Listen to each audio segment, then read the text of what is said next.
ഇങ്ങനെ ലക്ഷ്മണൻ അങ്ങോട്ട് പോയപ്പോൾ തന്നെ അവന് മദന ബാണം, കാമദേവന്റെ ബാണം ഏറ്റില്ല. എങ്ങനെയാ കാമം പെരുകുന്നത്? അന്ധനായിപ്പോയി. അപ്പം ഇവനിങ്ങനെ ആർത്തിപ്പോണ്ടിരിക്കല്ലേ സീതയെ എങ്ങനെയും കൊണ്ടുപോകണം. അതല്ലേ ശൂർപ്പണഖ പറഞ്ഞേക്കുന്നത്, സീതയെ കിട്ടിയാൽ നിനക്ക് സാമർഥ്യം ഉണ്ടാകും. ശ്രീരാമൻ്റെ സാമർഥ്യം മൊത്തവും എങ്ങനെ കിട്ടുന്നതാ? സീതയുടെയാണ്. സീത അരികിലുള്ളതുകൊണ്ടാണ് ശ്രീരാമൻ ഇങ്ങനെയെല്ലാം സാമർഥ്യം കാട്ടുന്നത്. നിനക്ക് സീതയെ കിട്ടിയാൽ ഈ സാമർഥ്യം എല്ലാം രാവണന് അനുഭവിക്കാൻ പറ്റും. അതുകൊണ്ട് അവൻ എന്താ പറയുക, അന്ധനായി കണ്ണ് കാണാമായത് ഭൂമിയിലങ്ങ് അവതരിച്ചു. ലക്ഷ്മണൻ പോയപ്പോൾ തന്നെ മായാവിയായിട്ട് അവിടെ സീതയുടെ മുമ്പിൽ ആ ആശ്രമമുറ്റത്ത് തന്നെ വന്നു. ജടയും വൽക്കലവും ധരിച്ചു സന്യാസിയായി ഉടജാങ്കണി വന്നു നിന്നിതു ദശാസ്യനും. അതാ സന്യാസ വേഷം കൊണ്ട് അവിടെ പോയി ദശാസ്യൻ, അതായത് രാവണൻ ഉടജാങ്കണി ആശ്രമമുറ്റത്ത് സീതയുടെ അടുക്ക ചെന്ന് വന്നങ്ങ് അവതരിച്ചു. പിഷുവേഷത്തെ പൂണ്ട രക്ഷോനാഥനെ കണ്ടു തൽക്ഷണം മായാ സീതാദേവിയും വിനീതയായി നത്വാ. അപ്പോൾ ഈ പിഷുവേഷം കണ്ടു, സന്യാസി വേഷം കണ്ടപ്പോൾ രക്ഷാനാഥനെ കണ്ടത് ഒരു സന്യാസി വേഷത്തിലാകൊണ്ട് രാവണനൊന്നും അറിയുന്നില്ല. അപ്പം തൽക്ഷണം പെട്ടെന്ന് തന്നെ ഈ മായാ സീതാദേവി എന്ത് ചെയ്തു? വിനീതയായിട്ട് നമസ്കരിച്ചു. നത്വാ സംപൂജ്യ ഭക്തിയാ ഫലമൂലാദികളും ദത്വാ സ്വാഗത വാക്യം മുക്കുവാ. പിന്നെയും ചൊന്നാൾ സംപൂജ്യമായിട്ട് നമസ്കരിച്ച് സംപൂജ്യമായിട്ട് ഫലമൂലാദികളൊക്കെ കൊടുത്തിട്ട്, ഒരു സന്യാസിയല്ലേ, നന്നായിട്ട് സൽക്കരിച്ച് സ്വാഗതവാക്യം നന്നായിട്ട് സൽക്കരിക്കുക ചെയ്ത് നല്ല സ്വാഗതമൊക്കെ പറഞ്ഞിട്ട് പിന്നെയും എന്താ പറയുന്നത്, ഇതൊക്കെ ഫലമൂലാദികളൊക്കെ കൊടുത്ത് പൂജിച്ചു നമസ്കരിച്ചു. പിന്നെയും ആ സീതാദേവി പറയുന്നു, അത്രൈവ ഫലമൂലാദികളും ഭുജിച്ചുകൊണ്ട് ഇത്തിരി നേരം ഇരുന്നിടുക തപോനിധേ. കാരണം ഒരു സന്യാസിയായതുകൊണ്ട് കുറച്ച് നേരം കൊണ്ട് ഇരിക്കാനൊരു നല്ലൊരു സന്യാസിയല്ലേ. അപ്പം ഭർത്താവ് ഇപ്പം തന്നെ വരുമല്ലോ, അതുകൊണ്ട് അല്പനേരം ഇതൊക്കെ കഴിച്ചിട്ട് വിശ്രമിച്ചിരിക്കൂ സന്യാസിയുടെ തപോനിധേ. അതുകൊണ്ട് എന്താ ഇത്തിരി നേരം ഇരുന്നിടുക തപോനിധേ. ഭർത്താവ് വരും ഇപ്പോൾ തൊൽപ്രിയമെല്ലാം ചെയ്യും. എൻ്റെ ഭർത്താവ് ഇപ്പം തന്നെ വരും. തൊൽപ്രിയം, അങ്ങയുടെ പ്രിയം എന്താണെന്ന് വെച്ചാൽ അതെല്ലാം എൻ്റെ ഭർത്താവ് വന്ന് ചെയ്തു തരും. ക്ഷുത്രയിടാതെയും തീർത്ത് വിശ്രമിച്ചാലും ഭവാൻ. വിശപ്പും ദാഹമൊക്കെ തീർത്തിട്ട് വിശ്രമിക്കൂ സന്യാസി എടുത്ത് പറഞ്ഞു. ഒരു സന്യാസിയല്ലേ, സന്തോഷമായിട്ട് സ്വീകരിച്ചു. സന്തോഷവും സ്നേഹവും വിനീതവും എല്ലാം കൊടുത്തു. അതുപോലെ എൻ്റെ അത് ഫലമൂലാദികളെ കൊടുത്ത് നമസ്കരിച്ച് സ്വാഗതമൊക്കെ ചെയ്തിട്ട് ഇനി എൻ്റെ ഭർത്താവ് പെട്ടെന്ന് തന്നെ വരും, അങ്ങേക്ക് വേണ്ടതെല്ലാം ചെയ്തു തരും. ഇതെല്ലാം പറഞ്ഞുകൊണ്ട് ഇതൊക്കെ കഴിച്ചിട്ട് വിശ്രമിക്കൂ. ഇത്തരം മായാദേവി മുഖത ആലാപങ്ങൾ കേട്ട് സന്തോഷമായിട്ട് ഇത്തരെല്ലാം പറഞ്ഞ് കേട്ടപ്പോൾ സത്തരം ഭിക്ഷുരൂപി സസ്മിതം ചോദ്യം ചെയ്താൻ. അപ്പോൾ ഈ ഭിക്ഷുരൂപി നന്നായി ഇവർ പറഞ്ഞപ്പോൾ വിനീതയായിട്ടും എന്തുകൊണ്ടും സ്നേഹവും ഭക്തിയും എല്ലാം ഉണ്ട് സന്യാസി എടുത്ത്. അതെല്ലാം കേട്ടപ്പോൾ ഈ ഭിക്ഷുരൂപി സന്യാസിയായ ഈ കപട രാവണൻ സസ്മിതം പറയുന്നു, ചോദ്യം ചെയ്താൻ. എന്താ? കമല വിലോചനെ കമനീയാങ്കി നീ ആരമലേ ചൊല്ലിടൂ നിൻ കമിതാവാരെന്നതും. കമല വിലോചനെ, നല്ല താമര പോലത്തെ കണ്ണോടുകൂടിയവളെ, കമനീയാങ്കി സുന്ദരി, നീ ആരമലേ, അമലം താമര, അതുകൊണ്ട് നീ ആരാ അത്ര ഉള്ള ആ അമലം പോലുള്ള ആ നീ ആരാ ഭംഗിയുള്ള നീ സീതയെ വിളിക്കുന്നതാണ്. അതുകൊണ്ട് നീ പറയൂ, നിൻ്റെ കമിതാവ് ആരാണ്? നീ ഭർത്താവ് ഇപ്പം വരും എന്ന്, അത് ആരാ നിൻ്റെ ഭർത്താവ് അത്ര ഭംഗിയുള്ള കമനീയാങ്കി? നീ ആരമലേ, നീ ആരാ അമലേ, നിൻ്റെ കമിതാവ് ആരാ, ഭർത്താവ് ആരാ? നിഷ്ഠുരജാതികളാം ആദി ദുഷ്ടജന്തുക്കളും രാക്ഷസന്മാരുമുള്ള നിഷ്ഠുരജാതി, ഇത്രയും ദുഷ്ടജന്തുക്കളും രാക്ഷസരാദികളായ എല്ലാവരും ഉള്ള ഈ ദുഷ്ടജന്തുക്കളുള്ള ഈ കാനനഭൂമി തന്നിൽ, ഈ കാടാകുന്ന ഈ വനത്തിൽ എന്തൊക്കെയുള്ള നിഷ്ഠുരജാതികളാം രാക്ഷസരാദിയായ ദുഷ്ടജന്തുക്കളുള്ള, അപ്പം രാക്ഷസന്മാരെല്ലാം ദുഷ്ടന്മാരാണെന്ന് അത് വെച്ച് മനസ്സിലാക്കാമേ. അങ്ങനെയുള്ള ഈ കാനനഭൂമി തന്നിൽ നീ ഒരു നാരീമണി താനേ വാഴുന്നത് എന്തൊരായുധപാണികളും ഇല്ലല്ലോ സഹായമായി. നീ എന്താ ഒറ്റയ്ക്ക് ഇങ്ങനെ ഇത്രയും ദുഷ്ടത നിറഞ്ഞ ഈ കാനനത്തിൽ ഭയക്കുന്ന ഈ രാക്ഷസന്മാരുള്ള ഈ ദുഷ്ടജന്തുക്കളുള്ള ഈ കാനനത്തിൽ നീ ഒരു നാരീമണി, നീ ഒരു സ്ത്രീയല്ലേ, സുന്ദരിയായ ഒരു നാരീമണിയല്ലേ, അങ്ങനെ എന്താ ഒറ്റയ്ക്ക് ഇങ്ങനെ വാഴുന്നത്? എന്തോ ഒരു ആയുധപാണികളുമില്ലല്ലോ സഹായമായി. നിനക്കുള്ള കയ്യിൽ ഒരു ആയുധം പോലും നീ ഇല്ലാതെ ഇങ്ങനെ ഒറ്റയ്ക്കൂടെ കഴിയുന്നെന്താ ഈ കാനനത്തിൽ? തന്നെ പരമാർത്ഥമൊക്കവേ പറഞ്ഞാൽ ഞാൻ എന്നോട് പരമാർത്ഥം പറയുന്നുണ്ട് താനും. അതുകൊണ്ട് നിൻ്റെ പരമാർത്ഥമൊക്കെ എന്താ? നീ ഒറ്റയ്ക്കിനെ ഒരു ആയുധം പോലും കയ്യിലില്ലാതെ ഇങ്ങനെ കഴിയുന്ന നിൻ്റെ കാര്യം പരമാർത്ഥം എന്നോട് പറയൂ, ഞാനും എൻ്റെ പരമാർത്ഥം അങ്ങോട്ട് പറയാം. മേദിനി സുത അത് കേട്ട് ഉര ചെയ്തിടിനാൾ മേദിനി സുത പുത്രി ഭൂമിപുത്രിയായ സീത ഇത് കേട്ടപ്പോൾ പറയുന്നു, മേദിനീപതി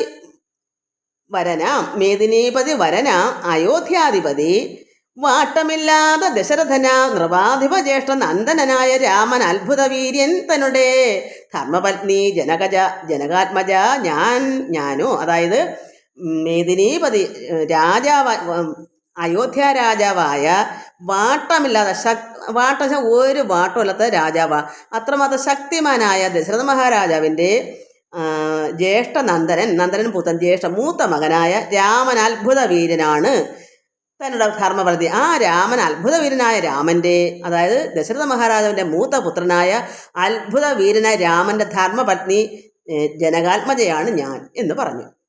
ധന്യനാ അനുജനും ലക്ഷ്മണൻ എന്ന് നാമം. ധന്യനായിരിക്കുന്ന ആ രാമൻ്റെ അനുജനാണ് ലക്ഷ്മണൻ എന്നാണ് പേര്, നാമം. ഞങ്ങൾ മൂവരും പിതുരാജ്ഞയ തപസ്സിനായി ഇങ്ങു വന്നിരിക്കുന്നു ദണ്ഡകവനം തന്നിൽ.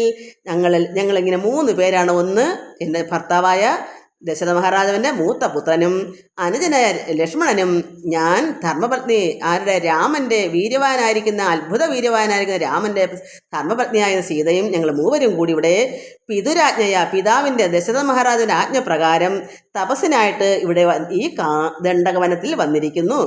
ദണ്ഡകവനം തന്നിൽ 14 ആണ്ട് കഴിവോളവും വേണം. അങ്ങനെ ആജ്ഞപ്രകാരം പിതാവിൻ്റെ ആജ്ഞപ്രകാരം ഈ ദണ്ഡകവനത്തിൽ വന്ന് 14 വർഷം കഴിവോളവും വേണം താനും. അതിന് പാർത്തിയിടുന്നു സത്യമെന്നറിഞ്ഞാലും അതിനു വേണ്ടി ഇവിടെ കഴിയുന്നു. ഈ 14 വർഷം കഴിവോളം ഞങ്ങൾക്കിവിടെ കഴിയണം. അങ്ങനെയാണ് ഇവിടെ ഞങ്ങൾ പാർത്തിരിക്കുന്നത്, ഞങ്ങൾ മൂവരും കൂടി. നിന്തിരുവടിയെ ഞാൻ അറിഞ്ഞില്ലേതും പുനരെന്തിനാ എഴുന്നള്ളി ചൊല്ലണം പരമാർത്ഥം. അങ്ങയെ നിന്തിരുവടി എന്ന് വെച്ചാൽ മുനിവേഷം പൂണ്ട രാവണൻ. അപ്പോൾ രാവണനെന്ന് അറിയുന്നില്ലല്ലോ, സീത വിചാരിക്കുന്നത് നല്ലൊരു സന്യാസിയാണെന്ന്. അതുകൊണ്ട് നിന്തിരുവടിയെ ഞാൻ അറിയുന്നില്ലല്ലോ, എന്തിനാ ഇവിടേക്ക് വന്നു, പരമാർത്ഥം പറയൂ എന്ന് ചോദിച്ചു. വിനീതയായിട്ടല്ലയോ പറയുന്നത്, കാരണം ഒരു സന്യാസിയാണല്ലോ, രാവണനെന്ന് അറിയുന്നില്ലല്ലോ. മായാവിയാണെന്ന് അറിഞ്ഞെങ്കിൽ അങ്ങനെ ഒരിക്കലും അവർ ഫലമൂലാതെ കൊടുക്കുകയോ സ്വീകരിച്ചിരുത്തുകയോ വിനീതം കാണിക്കുകയോ ചെയ്യത്തില്ല. അതെന്നല്ലേ അവൻ ഈ വേഷം മാറി വരുന്നത് തന്നെ. അതുകൊണ്ട് നിന്തിരുവടിയെ ഞാൻ അറിഞ്ഞില്ലേതും പുനരെന്തിനായി എഴുന്നള്ളി ചൊല്ലണം പരമാർത്ഥം. ഇവിടേക്ക് വന്നത് എന്താണ്, പരമാർത്ഥം പറയൂ. എങ്കിലോ കേട്ടാലും നീ മംഗലശീലേ ബാലേ പങ്കജ വിലോചനേ പഞ്ചബാണാധിവാസേ. എങ്കിൽ നീ കേൾക്കൂ, മംഗളകരമായിരിക്കുന്ന ബാലെ കുട്ടി, പങ്കജ വിലോചനെ നല്ല സുന്ദരിയായ കണ്ണുകളോട് കൂടിയവളെ, പഞ്ചബാണ അധിവാസേ, പൗലസ്ത്യ തനയനാം രാക്ഷസ രാജാവു ഞാൻ പൗലസ്ത്യ തനയനാണ് എന്ന് വെച്ചാൽ പുലസ്ത്യൻ്റെ മകനായ വിശ്രവസിൻ്റെ മകനാണ് ഞാൻ. അത് രാക്ഷസ രാജാവാണ് ഞാൻ. ത്രൈലോക്യത്തിങ്കൽ എന്നെ ആരറിയാതെയുള്ളൂ. ഈ 3 ലോകത്തിൽ വെച്ച് എന്നെ ആരാ അറിയാത്തത്? ഞാൻ രാക്ഷസ രാജാവാണ്, ഞാൻ പൗലസ്ത്യൻ്റെ മകനാണ്.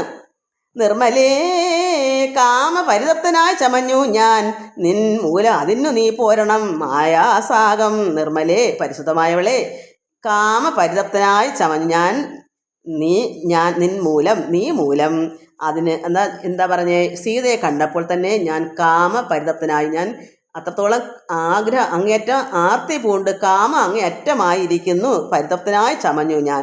നിൻ മൂലം അതിന് നീ പോരണം മായാസാകം. നീ എൻ്റെ കൂടെ വരണം. ഞാൻ അത്രത്തോളം കാമാർത്തി പൂണ്ടിരിക്കുന്നു, അത് നീ കാരണം, അതുകൊണ്ട് നീ എൻ്റെ കൂടെ തന്നെ പോരണം എന്ന് സീതയോട് പറഞ്ഞു. അപ്പം രാക്ഷസ രാജാവാണെന്നൊക്കെ അറിഞ്ഞപ്പം സീതയ്ക്ക് അറിയാമല്ലോ ഇപ്പം ചതിയിൽപ്പെട്ടിരിക്കുവാണെന്ന്. അങ്ങനെ എന്നിട്ട് നീ എൻ്റെ കൂടെ പോരണം, അതാണ് മായാസാകം, എൻ്റെ കൂടെ നീ വരണം. ഞാൻ അത്രത്തോളം എനിക്ക് കാമപരിതപ്തനായി ചമഞ്ഞു കഴിഞ്ഞു. ലങ്കയാം രാജ്യം വാനോർ നാട്ടിലും മനോഹരം. വാനോർ നാടച്ച വാനം, ആകാശത്ത് സ്വർഗരാജ്യം എന്നല്ലേ പറയുന്നത് ദേവന്മാരുടെ. അതുകൊണ്ട് ആ വാനോർ നാട്ടിലും അതായത് സ്വർഗത്തിനേക്കാളും മനോഹരമാണ് ലങ്കാരാജ്യം. ലങ്കയാം രാജ്യം വാനോർ ആകാശനാട് പറയുമ്പോൾ തൊണ്ട കുരുടുന്നു. അപ്പോൾ വാനോർ നാട്ടിലും മനോഹരമാണ്. കിങ്കരനായ എന്തവൻ ലോകസുന്ദരി നാഥേ, ഞാൻ സുന്ദരിയായ നാഥേ, ഞാൻ താങ്കളുടെ കിങ്കരൻ ദാസനായേക്കാം. അത്രത്തോളം ആയാലും അതായത് സീത കൂടെ ചെല്ലണം. കിങ്കരൻ എന്ന് വെച്ചാൽ എന്താണ്? സീതയുടെ ദാസനായി കഴിഞ്ഞോളാം. സീത അത്രത്തോളം ഭാഗ്യമായിട്ട് തന്നെ ലങ്കാരാജ്യത്ത്, പിന്നെ സ്വർഗരാജ്യത്ത് കഴിഞ്ഞതിനേക്കാളും ഭാഗ്യമാണ് ലങ്കാരാജ്യം, മനോഹരമാണ്. അവിടെ ഞാൻ കിങ്കരനായി തവ സ്വലോകസുന്ദരി സീതയുടെ കിങ്കരനായി കഴിയാം. താപസവേഷം പൂണ്ട രാമനാൽ എന്തു ഫലം? സന്യാസവേഷമുണ്ട ഈ രാമൻ ഈ വനത്തിൽ എന്താ ഫലം? സീതയ്ക്ക് വനത്തിൽ ദുഃഖമല്ലേ, താപമല്ലേ? അതുകൊണ്ട് താപസവേഷം, സന്യാസവേഷം എടുത്ത ഈ രാമനാൽ സീതയ്ക്ക് എന്താ ഫലമുള്ളത്? താപം ഉൾക്കൊണ്ട് കാട്ടിൽ ഇങ്ങനെ വസിക്കേണ്ട, താപം ഈ ദുഃഖം പൂണ്ട് ഇങ്ങനെ വനത്തിൽ ഇങ്ങനെ കഴിയണ്ട. വനത്തിൽ ദുഃഖമല്ലേ? വാനോർ നാട്ടിലേക്കാൾ സുഖമാണ് ലങ്കാരാജ്യം. അതുകൊണ്ട് എൻ്റെ കൂടെ പോരൂ, ഞാൻ ആർത്തി പൂണ്ടിരിക്കുകയാണ് സീതയെ വേണ്ടിയിട്ട്. അതുകൊണ്ട് ശരണാഗതനായോർ എന്നെ നീ ഭജിച്ചാലും, അരുണാധരി മഹാഭോഗങ്ങൾ ഭുജിച്ചാലും, ലങ്കാരാജ്യത്ത് അത്രത്തോളം സ്വർഗത്തിനേക്കാൾ കേമമാണ്. അതുകൊണ്ട് മഹാഭോഗങ്ങളൊക്കെ അവിടെ ഉണ്ട്, അത് ഭുജിച്ചാലും ശരണാഗതനായോർ എന്നെ, ഞാൻ അവിടത്തേക്ക് ശരണാഗതി അടഞ്ഞിരിക്കുന്നു ഈ രാവണൻ. അതുകൊണ്ട് അങ്ങനെയുള്ള എന്നെ നീ ഭജിച്ചാലും, അരുണാധരി ശോഭയുള്ളവളെ, മഹാഭോഗങ്ങൾ ഭുജിച്ചാലും. രാവണവാക്യം ഏവം കേട്ട അതിഭയത്തോടും വൈവർണ്യം പൂണ്ടു ജാനകി ചൊന്നാൾ മന്ദം. അപ്പോൾ ഭാവമൊക്കെ ഒന്ന് മാറി, സീതയുടെ അതിഭയങ്കരമായ ഭയമുണ്ടായി. രാവണൻ്റെ ഈ വാക്യം കേട്ടപ്പോൾ ഭയം അതിഭയമായി. വൈവർണ്യം പൂണ്ട് ഭാവത്തിനെല്ലാം മാറ്റം വന്നിട്ട് ജാനകി ചൊന്നാൾ മന്ദം പറയുന്നു. എന്താ പറയുന്നത്? കേവലം അടുത്തിതു മരണം നിനക്കിപ്പോൾ ഏവം നീ ചൊല്ലുന്നാകിൽ, ശ്രീരാമദേവൻ തന്നാൽ സോദരനോടും കൂടി വേഗത്തിൽ വരും ഇപ്പോൾ. മേദിനീപതി മമ ഭർത്ത ശ്രീരാമചന്ദ്രൻ, തൊട്ടുകൂടുമോ ഹരിപത്നിയെ ശശത്തിന്, കഷ്ടമായുള്ള വാക്ക് ചൊല്ലാതെ മൂഢാത്മാവേ. അപ്പോൾ സീത ഇത്രയും പറഞ്ഞ് മുഖഭാവം മാറിയിട്ട് എന്താ പറഞ്ഞ? ഭാവം മാറിയിട്ട് കേവലം അടുത്തു നിന്റെ മരണം. ജാനകി പറഞ്ഞു, കേവലം നിനക്ക് പെട്ടെന്ന് തന്നെ മരണം നിനക്ക് ഇപ്പോൾ തന്നെ സംഭവിക്കും. ഇങ്ങനെയൊക്കെ നീ പറയുന്നത് കൊണ്ട് ശ്രീരാമദേവൻ തന്നാൽ സോദരനും കൂടി, ലക്ഷ്മണനും ശ്രീരാമനും കൂടി ഇപ്പം തന്നെ വേഗത്തിൽ ഇവിടേക്ക് വരും. മേദിനീപതി ഭൂമിപതി ആണ് എൻ്റെ ഭർത്താവ്. മേദിനീപതിയാണ്, ഭൂമിയുടെ ഭർത്താവാണ് ശ്രീരാമചന്ദ്രൻ. അത് എൻ്റെ ഭർത്താവാണ്. മമ ഭർത്ത ശ്രീരാമചന്ദ്രൻ. തൊട്ടുകൂടുമോ, അങ്ങനെയുള്ള എന്നെ നീ തൊട്ടുകൂടുമോ ഹരിപത്നിയെ ശശത്തിന്? തൊട്ടുകൂടിച്ചാൽ ശ്രീരാമ ഭഗവാൻ ഇവിടെ സിംഹമാണ്, സിംഹത്തിൻ്റെ പത്നിയാണ് ഈ സീത. ഒരു മുയൽ എത്ര ഉണ്ട്? നീ ഒരു മുയലാണ്. ഈ ഒരു മുയലിന് സിംഹത്തിൻ്റെ പത്നിയെ തൊടാൻ പറ്റുമോ എന്നാണ് സീത ചോദിച്ചത്. മേദിനീപതി മമ ഭർത്ത ശ്രീരാമചന്ദ്രൻ, തൊട്ടുകൂടുമോ ഹരിപത്നിയെ ശശത്തിന്, കഷ്ടമായുള്ള വാക്ക് ചൊല്ലാതെ മൂഢാത്മാവേ. ഇത് വെറും കഷ്ടമായ വാക്കാണ്. നീ ഒരു മുയലാണ്, സിംഹത്തിൻ്റെ പത്നിയായി എന്നെ നിനക്ക് തൊടാൻ പറ്റുമോ? അതുകൊണ്ട് മൂഢാത്മാവേ, ഈ കഷ്ടമുള്ള ഈ വാക്ക് പറയാതിരിക്കൂ. രാമബാണങ്ങൾ കൊണ്ട് മാറിടം പിളർന്നു നീ ഭൂമിയിൽ വീഴുവാനുള്ള കാരണം ഇത് നൂനം. നിനക്ക് ശ്രീരാമ ഭഗവാന്റെ രാമൻ്റെ ബാണങ്ങൾ കൊണ്ട് നിന്റെ മാറിടം നെഞ്ച് പിളർന്ന് നീ ഭൂമിയിൽ വീഴുവാനുള്ള കാരണം ഇത് മതി. നിന്റെ നെഞ്ച് ശ്രീരാമനും ലക്ഷ്മണനും വന്നാൽ നിന്റെ നെഞ്ച് പിളർക്കാനുള്ള കാരണം ഇത് മതി. നിന്റെ നെഞ്ച് പിളർന്ന് ബാണമേറ്റ് ഇവിടെ കിടക്കേണ്ടി വരും. ഇങ്ങനെ സീതാവാക്യം കേട്ടു രാവണൻ ഏറ്റം തിങ്ങിടും ക്രോധം പൂണ്ട് മൂർച്ഛിതനായ അന്നേരം തന്നെ രൂപം നേരെ കാട്ടിനാൻ മഹാഗിരി സന്നിഭം ദശാനനം വിംശതി മഹാഭുജം അഞ്ജന ശൈലാകാരം കാണായ നേരം ഉള്ളിൽ അഞ്ജസാ ഭയപ്പെട്ടു. വനദേവതമാരും രാഘവപത്നിയെയും ബത്തേരതിലെടുത്തു വച്ച ആകാശമാർഗേ ശീഘ്രം പോയിതു ദശാസ്യനും. അപ്പോൾ എന്ത് വന്നു? ഇത്രയും കേട്ടപ്പോൾ ദേഷ്യം അവന് കൂടി. നിന്റെ നെഞ്ച് പിളർന്ന് വീഴാനുള്ള കാരണം ഇത്രയും മതി. ശ്രീരാമ ഭഗവാന്റെ ബാണങ്ങളേറ്റ് എന്ന് പറയുമ്പോൾ തിങ്ങി വന്നു അവൻ്റെ ദേഷ്യം, ക്രോധം. അതാണ് പറയുന്നത്, ആഗ്രഹം വർദ്ധിച്ച് വരുമ്പോൾ അത് ഭംഗം വരുമ്പോൾ. ഇവിടെ സീതയെ കിട്ടിയില്ല എന്നുണ്ടെങ്കിൽ അവന് ഇത്രയും പറഞ്ഞപ്പോൾ നെഞ്ചു പിളർന്നൊക്കെ പോകുന്നപ്പോൾ അവന് ക്രോധം വർദ്ധിച്ചു. അതാണ് നമ്മൾ പഠിക്കുന്നത്. ഇത് ആഗ്രഹം വർദ്ധിച്ച് വരുമ്പോൾ ഇങ്ങനെ നടക്കത്തിലേക്ക് ക്രോധം വർദ്ധിക്കും. സീത ഒത്തു നിന്നാൽ അവന് ക്രോധം വർദ്ധിക്കും, കൂടെ അങ്ങ് പോയാൽ മതി. അപ്പം സീത ഇത്രയും പറഞ്ഞപ്പോൾ അവൻ്റെ ഇനി യഥാർത്ഥ രൂപം കാണിക്കണം, എന്നാലല്ലേ പറ്റത്തുള്ളൂ. അപ്പോൾ അവൻ ഇത്രയും പറഞ്ഞപ്പോൾ ക്രോധം അങ്ങോട്ട് വന്ന് സീതയുടെ വാക്ക് കേട്ടപ്പോൾ ക്രോധം പൂണ്ട് മൂർച്ഛിതനായി, അങ്ങേ അറ്റത്തെ ക്രോധമായി. തന്നോட രൂപമൊക്കെ എങ്ങനെ നേരെ അങ്ങോട്ട് കാട്ടി. എങ്ങനെ അവൻ്റെ രൂപം? വല്ല എന്താ പറയുക, സന്യാസി അങ്ങനെ ആണോ അവൻ? അവൻ്റെ രൂപം കാട്ടിയപ്പോൾ എങ്ങനെ ഇരിക്കുക? മഹാഗിരി സന്നിഭം, അതായത് വലിയ പർവ്വത തുല്യമാണ് അവൻ്റെ ദേഹം. മഹാഗിരി വെച്ചാൽ വലിയൊരു പർവ്വതത്തിനും പിന്നെ ദശ ആനനം, വലിയൊരു പർവ്വതം പോലെ ദശം 10 ആനനം മുഖം, ദശ ആനനം 10 മുഖത്തോടും, വിംശതി മഹാഭുജം, വലിയ കൈകളോടുകൂടി. എത്ര? വിംശതി 20 കൈകൾ. അപ്പം 10 തലയ്ക്ക് ഒരാൾക്ക് 2 കൈ വെച്ച് 10 പേർക്ക് 10 മുഖാമം 10 പേരല്ലേ. അപ്പം 20 കൈകളോടും 10 മുഖത്തോടും. എന്താ എങ്ങനെയാ? മഹാഗിരി, ഒരു വലിയ പർവ്വതം പോലെയും. പിന്നെന്താ? അഞ്ജന ശൈലാകാരം. അഞ്ജനം എന്താണ്? കരിമഷി, കരി. ശൈലം പർവ്വതം, ആകാരം ശരീര രൂപം. അപ്പം കറുത്ത ഒരു പർവ്വത ആകാരം പോലെ കറുകറാന്നുള്ള അഞ്ജനം കരി, അതുപോലെ വലിയ പർവ്വതം പോലുള്ള ആകാരം അവൻ്റെ ദേഹം. കണ്ട ഭയക്കത്തില്ലേ? പർവ്വതം പോലെ കരി പിടിച്ച ഒരു ശരീരമായിട്ടും 10 തലയും 20 കൈകളുമായിട്ടുള്ള ആണ് കാണുന്നത് അപ്പോൾ അവൻ്റെ യഥാർത്ഥ രൂപം. അപ്പോൾ അഞ്ജന ശൈലാകാരം കാണായ നേരം ഉള്ളിൽ അഞ്ജസാ ഭയപ്പെട്ടു.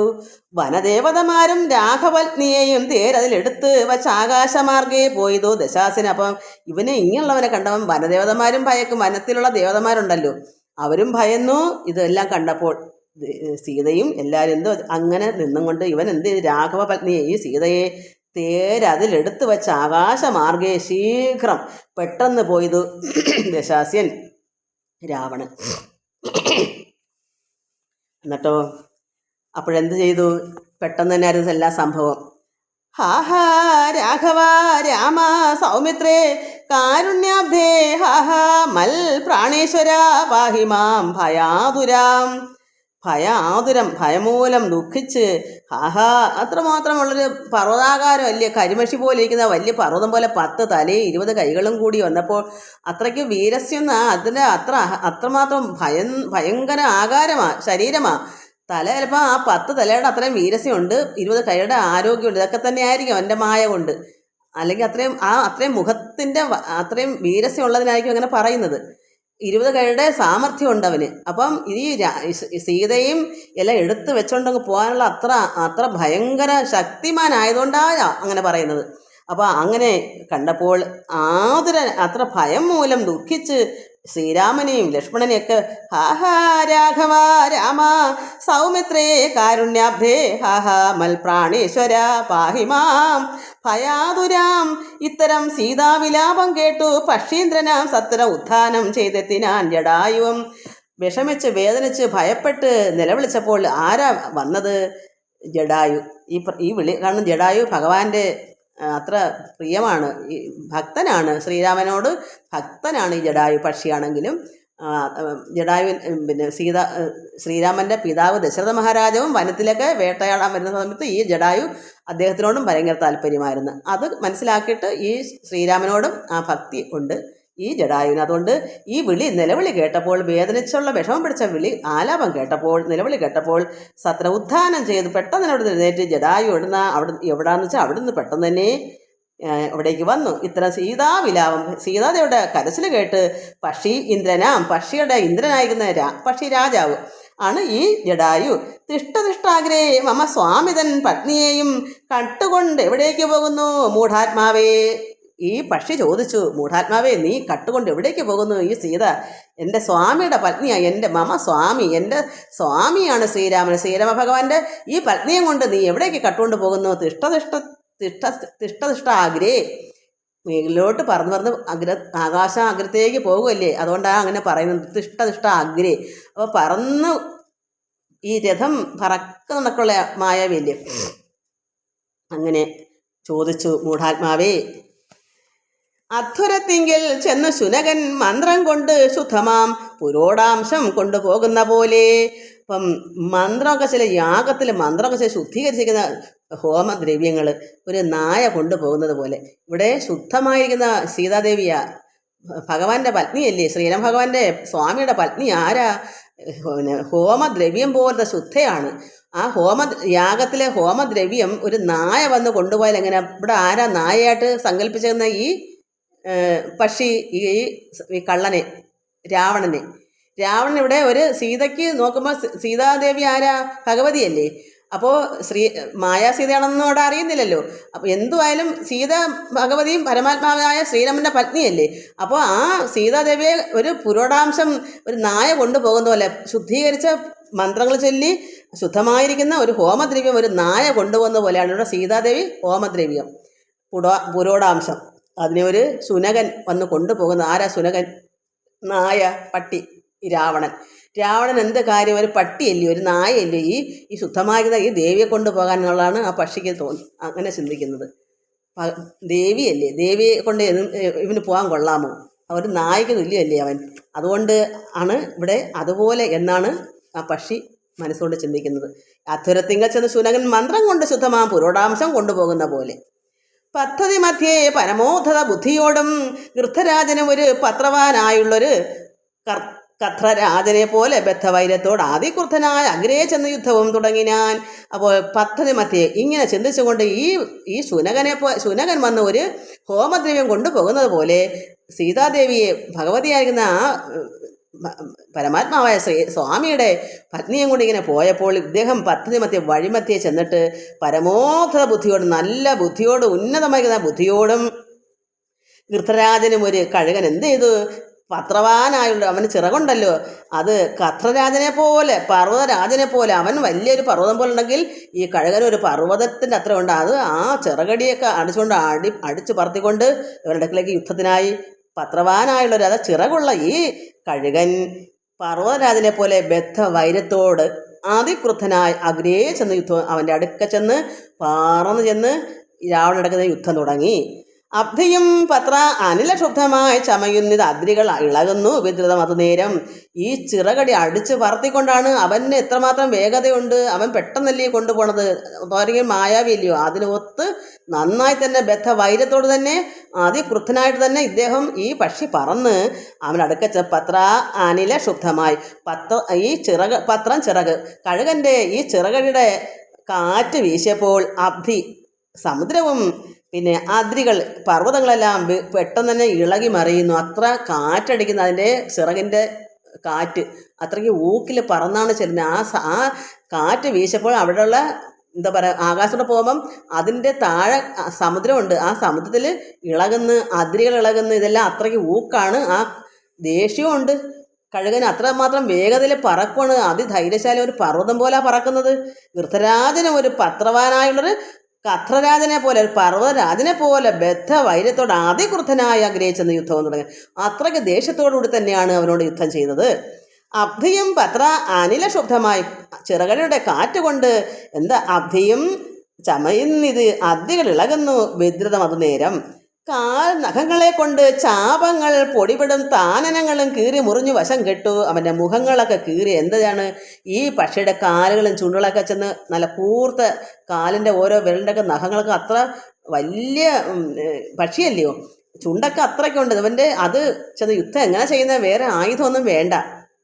അവൻ്റെ ചുണ്ടും കാലിൻ്റെ നഖം കൊണ്ട് ഈ ദുഷ്ടൻ്റെ രാവണൻ്റെ മുഖവും എല്ലാം കീറി അള്ളിപ്പടിച്ച് എന്തൊക്കെ ചെയ്തു. പിന്നെ എന്താ ചാപങ്ങൾ അവൻ്റെ രഥം ചാപങ്ങൾ പൊടിപെടുത്ത ആനനങ്ങളും മുഖങ്ങളും കീറി മുറിഞ്ഞ് വശം കെട്ട് തീഷ്ണ തുണ്ടാഗ്രം കൊണ്ട് തേർത്തടം തകർത്തിതു. മൂർച്ചയേറിയ ചുണ്ടിൻ്റെ അഗ്രം കൊണ്ട് അവൻ്റെ തേരും തകർത്തു.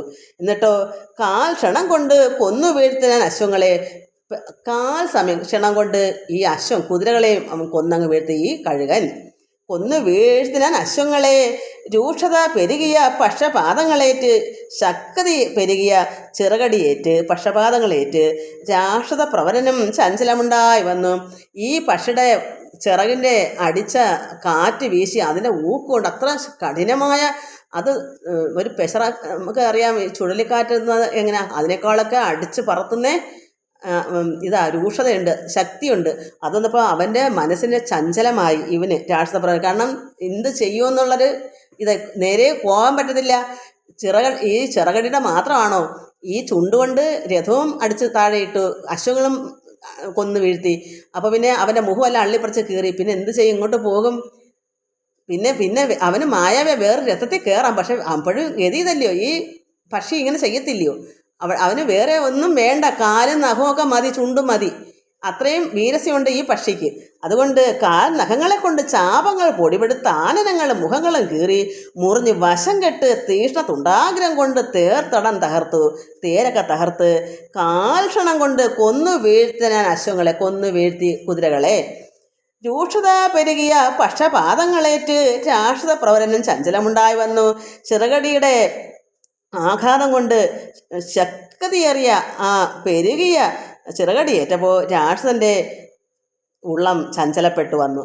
യാത്രയും മുടങ്ങി മൽകീർത്തിയും ഒടുങ്ങി ഇതെന്ന് ആർത്തി പൂണ്ടുഴന്നൊരു രാത്രിചാര ഇന്ദ്രൻ. അപ്പോൾ അവൻ അന്തരം മനസ്സിൽ എന്താ വിഷമം, എൻ്റെ യാത്ര മുടങ്ങിയല്ലോ, ഇനി എന്ത് ചെയ്യും? രഥം വേറെ ഉണ്ടാക്കിയാലും പിന്നും ഗതി ഇതാ, പിന്നും ഈ ജടായു അങ്ങനെയാണല്ലോ ചെയ്യുന്നത് യുദ്ധം. അതുകൊണ്ട് എൻ്റെ യാത്രയും മുടങ്ങി മൽകീർത്തി, എൻ്റെ കീർത്തിയും ഒടുങ്ങി. എൻ്റെ രാക്ഷസരാജാവ് ഒരു പെണ്ണിനെയും കൊണ്ട് ഇങ്ങനെ മോഷണ കീർത്തി മാറും. അത് മാത്രമാണോ, ഒരു പക്ഷിയുടെ കൂടെ തോറ്റ് തുന്നമ്പാടി തറ കിടന്നാൽ അതും നാണക്കെടല്ലേ, ഒരു രാജാവല്ലയോ ലങ്കയിലെ അധിപൻ. അതുകൊണ്ട് എൻ്റെ കീർത്തിയും ഒടുങ്ങി ഇന്ന് ആർത്തി പൂണ്ട് ഉഴന്ന് ഒരു രാത്രിചാരീന്ദ്രൻ ഈ രാക്ഷസൻ അപ്പോൾ എന്ത് ചെയ്തു, ധാത്രിയെ പുത്രിയെ തത്ര ധാത്രിയിൽ നിർത്തി.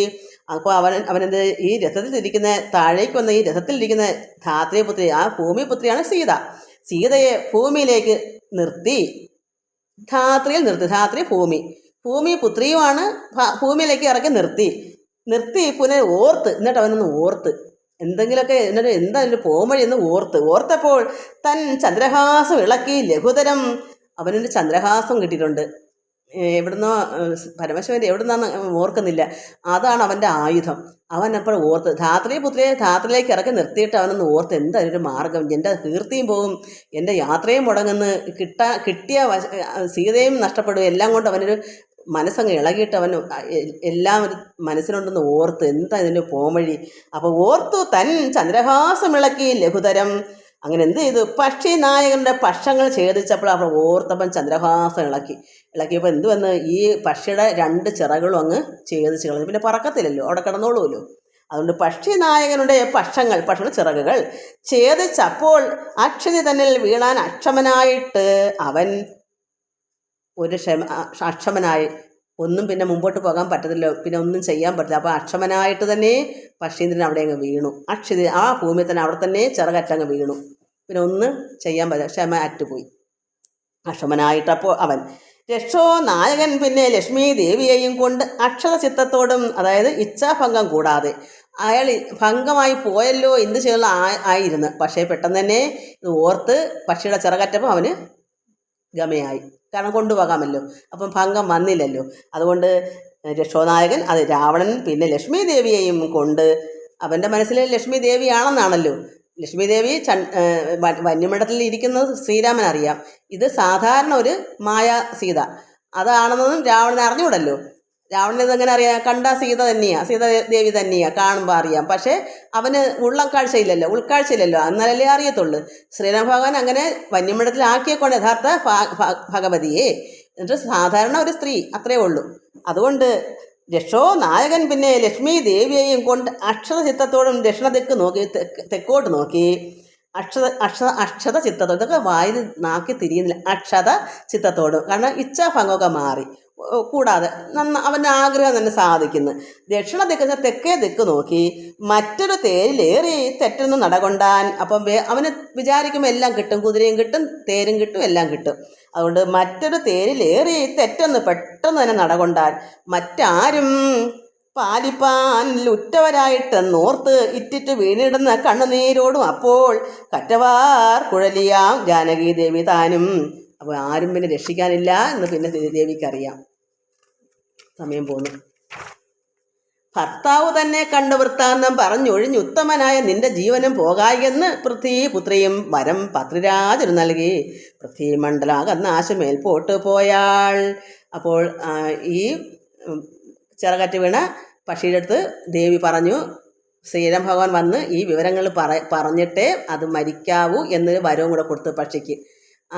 ശ്രീരാം ഭഗവാൻ വന്ന് ഈ വിവരങ്ങൾ എങ്ങനെയാ ഇത് കാരണങ്ങളൊക്കെ അറിയിച്ചിട്ട് അതുപോലെ നീ ഇവിടെ കിടക്കണം എന്നുള്ള വരം കൊണ്ടിട്ട് ദേവി അവൻ്റെ കൂടെ പോയി. നമുക്ക് അടുത്ത പ്രാവശ്യം ബാക്കി വായിക്കാം. എല്ലാവർക്കും നമസ്കാരം. ഹരി ഓം ഹരി ഓം ഹരി ഓം. മനസ്സിലായോ എല്ലാവർക്കും? ഇങ്ങനെയൊക്കെ പറ്റത്തുള്ളൂ മക്കളെ. അത്രയൊക്കെ മതി. അതൊക്കെ അത് ബാക്കിയുള്ളത് എന്തെങ്കിലും ഉണ്ടെങ്കിൽ നമ്മൾ കുറേ കുറേ എന്താ ജോലി, വീട്ടു ജോലികളൊക്കെ പെട്ടെന്ന് ഒതുക്കുക. ഞാൻ അങ്ങനെയല്ലേ. ഇപ്പോഴൊന്നും അല്ല, ഇപ്പം ഇപ്പം എനിക്ക് ജോലിയൊന്നും ഇല്ല. ഇതൊക്കെ തന്നെ ജോലി. പക്ഷേ ഒരു സമയം അങ്ങനെ ആയിരുന്നു മക്കളെ. ഇത്രമാത്രം വായിച്ച് തള്ളിയിട്ടുണ്ടെന്നറിയാമോ. ഇതല്ല, ഭാഗവതമൊക്കെ തന്നെ, ബൈബിളും ഭാഗവതമൊക്കെ മുടങ്ങാതെ ഒക്കെ അതിനും ഒരുപാട് സമയം കിട്ടുമായിരുന്നു. ഒരുപാട് ജോലിയെല്ലാം പെട്ടെന്ന് ഒതുക്കിയിട്ട് ഇതിനു വേണ്ടി അതിന് വേണ്ടി വേണം, ഒരു ആഗ്രഹം വേണം. അതുകൊണ്ട് എല്ലാ മക്കളും തയ്യാറെടുക്കണം. എൻ്റെ ആഗ്രഹമാണെന്ന് കരുതിക്കോ. എൻ്റെ ആഗ്രഹം കൊണ്ടാണ് അത് പറയുന്നത്. അപ്പം മനസ്സിലായി, ഈ അമ്മയുടെ ആഗ്രഹം ഉണ്ടെങ്കിൽ നിങ്ങൾ ഇത് ചെയ്യണം. അതാണ് എൻ്റെ ആവശ്യം. എല്ലാവർക്കും നമസ്കാരം. ഹരി ഓം, ഹരി ഓം, ഹരി ഓം.